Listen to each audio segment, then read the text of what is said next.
Hi. Now I'm going to answer your questions um, that you raise in Module 3. So the first question is this ethnography, narrative inquiry, action research, phenomenology, grounded theory, case study is a kind of methodology, an approach, and a research design. So they are they are called methodology. You call that an approach to research, and you can also call that research design. But strictly speaking, when you talk about research design, you're talking about the entire plan and the elements, and that is composed of different elements. But on the other hand, also when there are some researchers referring research design to methodology. Okay, so what is important here? You're clear about your plan, as simple as that, regardless of what name, what label you put on this methodology. Okay. Number two, what is the difference between phenomenology and narrative? Or let us also add the case study. Both are referring to the experiences of individuals. Kindly enlighten me, please. So let's look into phenomenology, case study, and narrative inquiry. The common denominator of all these three methodology, it is all about the narrative. It's about listening to the narrative of people, extracting the stories of people. So what is the thin line that separates um, the that separates um, that separate them from one another?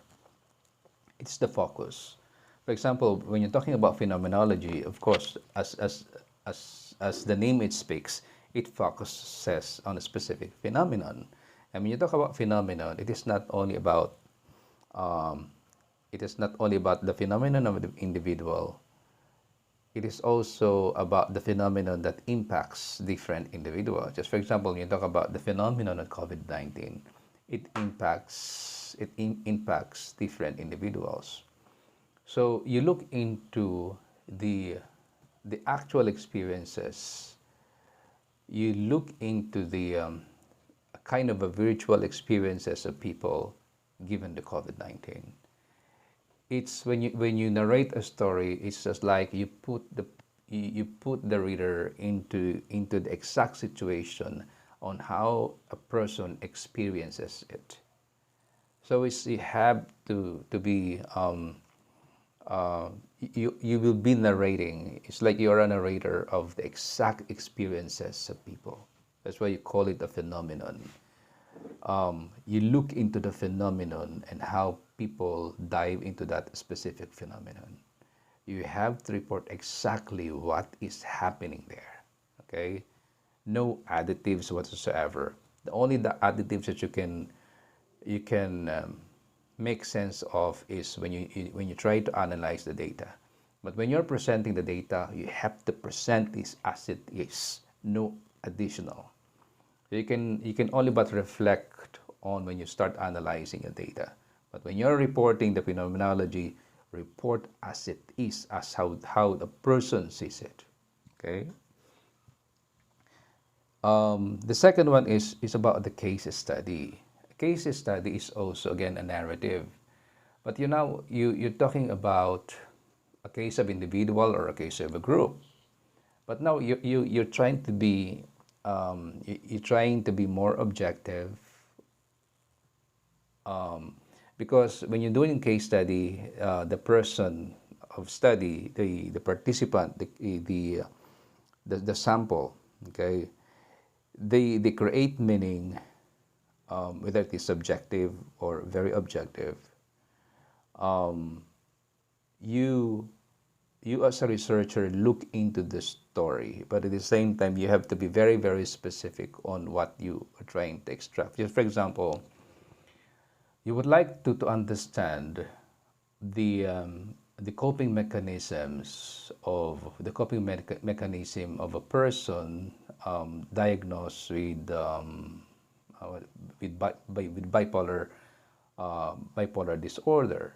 So you're looking at a specific case, but it's same when you look at the specific case, the experiences, the meaning, the behavior, so on and so forth. you're trying to create some kind of diagnosis. You're trying to create some, what do you call this, an explanation, an understanding of a specific situation, so that you'll be able to come up with a better way to understand it, or a better way to solve a specific problem. So you're presenting a case in such a way that you draw out the meaning, subjective meaning or objective meaning. So it's a combination of subjectivity and objectivity, but with the common path of creating, of solving a specific case, being able to understand the case first in a subjective or an objective way, but at the same time creating an opportunity to solve the case. And when you talk about narrative inquiry, again, narrative inquiry is all about it's simply about the subjective meaning, the meaning a person put into a specific situation. What is the meaning of um, what is the meaning of life? What is the meaning of relationship um, during let's say, for example, let us set aside COVID. What is what would be a good example for this? The narrative of a woman who survived, uh, a woman who suffered sexual abuse in her childhood. Okay, so you look into the meaning of life of this specific woman. You look at the narrative. You look at the story. You look at the personal meaning which a person attached to that. And after which, when you look at the personal meaning, it is the personal meaning that, as a researcher, you now try to extract that meaning and make sense of that meaning. So again, to make it sure, you're now focusing on the meaning, personal meaning, which a person attached to certain experiences. So is narrative inquiry present in phenomenology? Yes, precisely. Only that it has a phenomenon you're working on. Okay. Is narrative inquiry present in the case study? Yes, it is still present, but you're now working on a specific case to solve and to understand. But now in the narrative inquiry, you're just simply focusing on the meaning, just simply the meaning which a person with your sample attaches the specific situation. And just for example, the situation that I've given is about the sexual abuse, growing with the experience of being sexually abused as an adult. What was the meaning of life given that experience? Okay. But as you move along, you will realize that there's so many overlapping elements, only that it has a specific, very specific focus. And the next question is, what is the thin line? Okay, I already have answered that. The thin line between case study and phenomenology. What is the best qualitative approach for me? It really depends on your goal. It depends on what you would like to find out. Because there are times it can be very, very qualitative, and there are times, given that I needed to measure more things, that I would be more quantitative. So given along with the qualitative methodology, for the last 15 years, very often I'm into action research and partly ethnography, because I've been working with the community. And also, of course, I'm very much engrossed also with the narratives of people. I mean, again, going back, it really depends on your plan. Okay. That is why, if you're a researcher, given the thing that you would like to study, you need to have an understanding of different methodologies. But there are some researchers that in the entire life as a researcher, their only focus is case study. Their only focus is ethnography. But in my case, I have been moving around. I've been in education, I have been in community, partly with corporate also. What else? partly with my one-on-one um, work with individual in terms of my counseling work. So if you are into a research given these different areas, so you need you need to understand different methodologies. Okay, but again, you have an option to focus on one. Okay, if you feel you will feel more comfortable and more effective in focusing in one methodology, fine. There's no problem about that. Okay. Is it possible for a study to have two methodologies? Yes, again, it is possible to have two methodologies. I have been using mixed methodology in many of my researches. All of the methodology given, does it all require an interview only? No. There are different methods that you can use. And we're talking again, as I mentioned in the class today, in our session for Module 4, there are only two major fundamental methods for qualitative research, and that is interview and observation. Okay. Again, it is not only an interview that accounts, because when talking about methods and the robustness of the methods, the broadness, what you call this, the reliability, the clarity of your research, you don't only rely on one method. Okay, that's why we also have this kind of triangulation. So you would like the different areas of processes, method processes, so that you'll be able to validate some claims or some beliefs that you have. In the case study was the specific space and time, because when you're doing, for example, the example that I've given a while ago, the bipolar, um, the challenges of a person with bipolar. So when you're doing a case study, you have to do an observation within a specific space and time. For example, the bipolar at work, while working. So you will have to observe a person with bipolar disorder in the workspace on a specific time. Just for example, you would like to observe him or her from 8 o'clock in the morning towards the end of her work. Okay? In the workspace. It would be, it would require observation within a specific space, within a specific time. O sa bahay ba? O ano ba? The behavior of bipolar when they are outside socializing. Okay, so that a specific time, a specific space. What is the difference between phenomenology and narratives? I have answered that already. As mentioned in the lecture, the grounded theory is a methodology that doesn't require related review for it to construct, that does not require literature in a grounded theory. With this, it is still possible to include grounded theory study in a mixed methodology studies that requires review. Yeah, you can make use of, again, it is not an absolute thing that you don't have to read literature. Okay, it really depends on how you want to design your grounded theory. You can start with a blank slate, or you can start with some specific readings on literature to back up some gaps on you would like to find out. It really depends on your plan.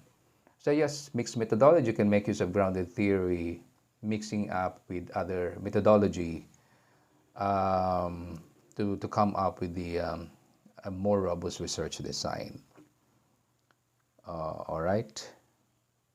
What is the difference between, so I understand, I answered that already, phenomenology and case study. In narrative case inquiry design, would it be possible that the focus of the study is the stories or experiences from a group of people with a common denominator rather than from just a single individual? Yes, you can work on this.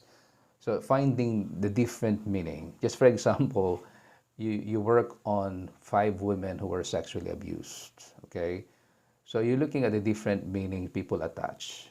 So because you would like to understand the diversity which women put into an experiences. Okay, because some people might just let's say women just ignore it. Women suffer a lot because of different of the negative meanings they put into the specific experience. So you can work on that. So when you're dealing with phenomenology, let's say case study and narrative inquiry, you can work with the individual, okay, and you can work with a group. All right.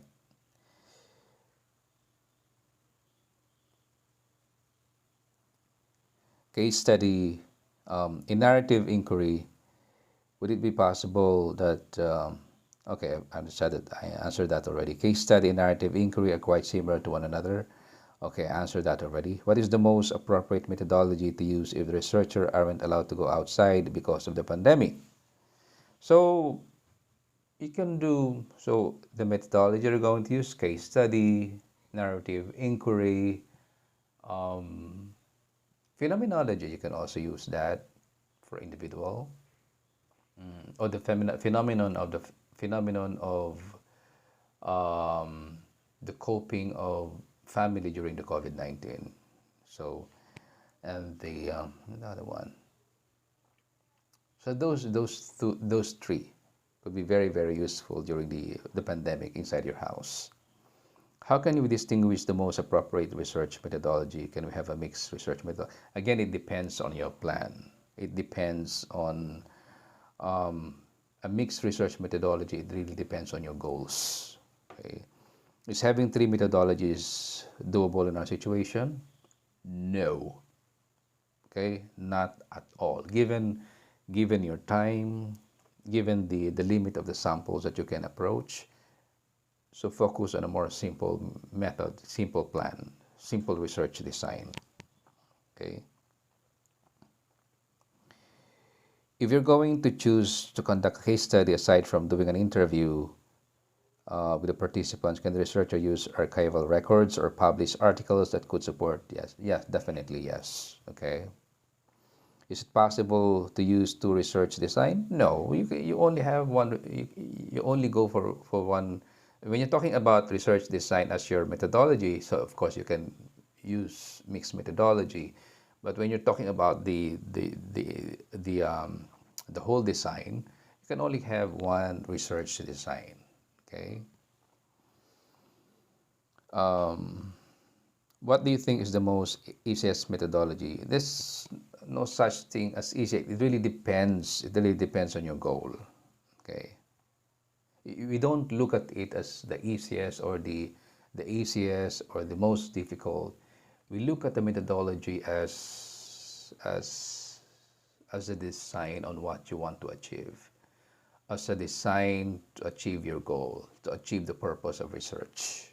Okay, so take that away from your head that this is the easy, so that I'm going to do this one. This is the difficult one. I will avoid doing this one. Okay. In every methodology mentioned, is there a preferable minimum or maximum number of participants? At this time, when your time is limited, your encounter with people is very much limited. Focus on few. Let's say this is um, let's say 1 to 10. 1 to 10 participant. You can do case study of one person only. Okay. 1 to 10. Okay. But when we are not in the pandemic, this kind of situation, then it really depends. You can have a case study in a very large scale. You can have a case study just one sample, one person. Okay.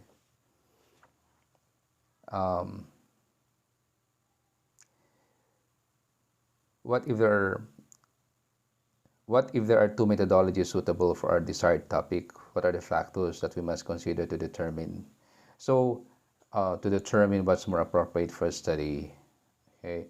As I mentioned, at this time, focus on one methodology, and the choice of methodologies is dependent on your plan.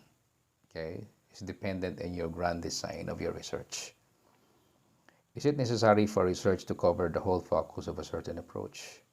So when you're talking about um, the different areas um, of a specific approach, I don't really understand this. Tricia, you can follow up on me on this question because I don't really understand the question. So you can modify the question, okay? Again, Tricia May Minor. Erica, because I might answer it I might not be able to zero into what you really mean. So clarify more, modify more the question. Erica, my group mates and I are a little confused if our study is phenomenological or case study because, okay, I answered that already. Based on the methodologies presented, what can be considered as the hardest methodology to use when working on field research? But that means the most complicated one is the ethnographic study, the grounded theory study, and action research. They are very complicated. Okay, but very exciting to, to explore. Okay. What parameter or the sample size should be considered, or what is the optimal size in using different methodologies? So I've answered that already. But again, when you're dealing with our situation today, focus on small samples, at least 1 to 10. How long will it take to establish grounded theory? It's a long time. You need more experiences, more background on other theories, more reading, so on and so forth. It takes some time to develop your own theory. You needed to be grounded more on your experiences, grounded more on how the concepts work. Okay, then that's the time you'll be able to build your own theory. But there are also, of course, some theoretical study that are simple. Again, it all depends on how you're going to plan your grounded theory. But there are some grounded theory that are very, very sophisticated, especially when you're coming up with a new model of understanding things. The professor presented the topic very well. So okay, thank you. Learning about these methodologies is cool because they are all different, but I think they can be difficult for a user. Which is the most difficult type? Again, the most sophisticated one is ethnographic study, action research, and grounded theory. But but it has its own complexities. It depends on your goal. It depends on your research design. Okay, the entire plan for research, it all dependent on that. So what differentiate learning about among the 7 research methodologies, which of the 7 methodologies comes with the most strengths as well as weaknesses? Again, it really depends. It has its own strength, it has its own weaknesses, but it really depends on your design. Okay, what is the methodology do you usually use on your research? Again, I answered that already. What differentiate case studies? So I understand, I explained that already. How can methodological approaches help us to answer? How can methodological approaches help us to answer the how and why things in our because it puts your research in a structure. It puts your research on focus. It puts your research in a certain direction. Because without methodology, your research can be going different places. So we want to focus on this one. We want to focus on this area. Okay.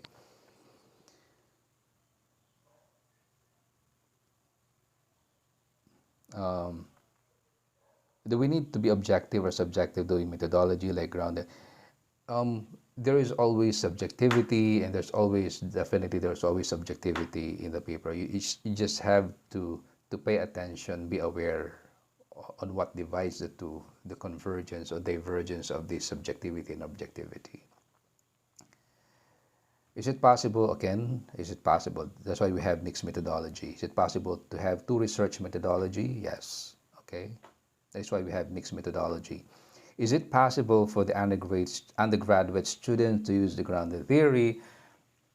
Yeah, to a certain extent, if you have you want a very simple study, why not? But you know, to be really grounded, that's why you call it ground. Where should you be grounded? You should be grounded with concept. You should be grounded with your experiences. You should be grounded. You should immerse yourself with the people. So if you don't have much of that yet, I mean, it's like it's kind of difficult to do, to to work on your own theory. Okay. Which research approach is most used in psychology? I mean, it again, it really depends. It really depends on the study. I don't have any data yet on what is um, what is mostly okay used as a methodology. Very often we hear about case studies. We hear about narrative inquiries, phenomenology. Yes. Okay. Yeah. Because the methodologies I did not mention, they're quite sophisticated in terms of implementation. What are the common which research approach? What are common misinterpretation by researchers, specifically researchers who does not have much experience in different type of methodology? I mean, what kind of misinterpretation? So it's like when you are not very much grounded with concepts yet, or not very much grounded with experiences, you want to be able to make sense of the meeting point between concepts and your own concept. The meeting point between concept, your current concept that you're studying, and the experiences. But you have a broad understanding of concepts, a broad understanding of your experiences, then you'll be able to have a more meaningful, a more in-depth understanding of of a specific concept or certain construct you would like to that you would like to study.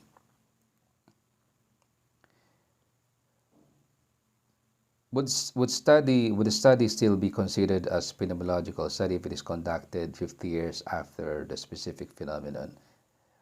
Um, because when you're talking about phenomenology, you are looking into a specific experience, unless um, okay, I would like to go back to the question: would a study still be considered as phenomenological study if it is conducted 50 years after the specific phenomenon? I don't know. So what do you mean by this? So you're making use of this as a reference? You're trying to replicate a specific study? Or perhaps you would like to look into to the phenomenon, how people look at it, fine. But making use of a phenomenon, you can probably create some comparative study, the phenomenon before and the phenomenon now. Okay, you could look at how people react during that time 50 years ago. As for example, 50 years ago there was already a COVID-19, and this time there's another COVID-19. So after 50 years, you would look at these changes on how people respond to the situation. Okay.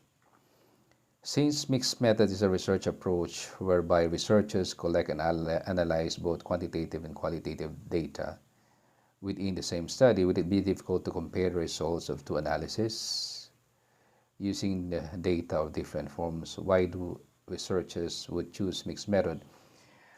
The moment you use mixed method, you know exactly your plan on your head. You know already the convergence between the methodologies. You just don't randomly choose a methodology, and afterwards you realize there's something wrong with the data in terms of its relationship. So from the very start, you know exactly your plan. That is why you you chose mixed method. Just for example, you chose case study, or you chose ethnography, and it's the same time action research. You know exactly the purpose of it. So I don't think there will be a problem with that. There might be some issues, but I don't think there will be a problem because that is already part of your plan. Okay. And when you're doing a plan, for example, especially when you're doing an undergrad research, so you would always have to seek for advice of a researcher or your advisor, so that he you will be able to validate the effectiveness of methodology in terms of gathering your data. Okay, with the help of your advisor. Okay. Knowing that our time is limited as well as the participant and data we can gather at this moment, how we can say or presume that this is still valid? It is valid on a specific. That's why again planning is very very important. Even for example, just for your gathering of data will only happen in a day. So the journey, let's say like, for example, the journey of a child with autism in a day. So this the validity of the information is only within that specific limit. Okay, that is why again design is very very important. Okay, all right. Okay, and last but not the least, how did these different approaches help us to better guide the research, and how and when the research did not go well, how it can help to back it up in line with the course? Okay, again, to answer the question, it is our navigator. It is our blueprint in understanding where will the research go. But at the same time, also there will be some glitches. I mean, you can always do some modifications. But in terms of the major part, which is the gathering of data, hindi mo pwedeng sabihin na, ay mali pala ako, mag-interview ulit ako, i-istorbohin ko ulit yung mga tao para mag-interview. Hindi mo pwede, hindi natin pwedeng gawin yon. Dahil nagkamali ka, babalikan mo na naman yung in-interview mo, mag-istorbo na naman tayo. That's why from the very start, nakikita na natin yung mga pros and cons, yung mga possible gaps, yung mga strength ng research natin. Kung may mangyayari man, it's just a very little modification, but it will not impact the most significant, the more important element of our research, specifically the methodology and the methods. Okay? All right, that's all for now, and I hope I was able to clarify something. I believe there's still things that I would need to clarify, but at this time, in na lang muna. Okay, so thank you for listening. Bye bye.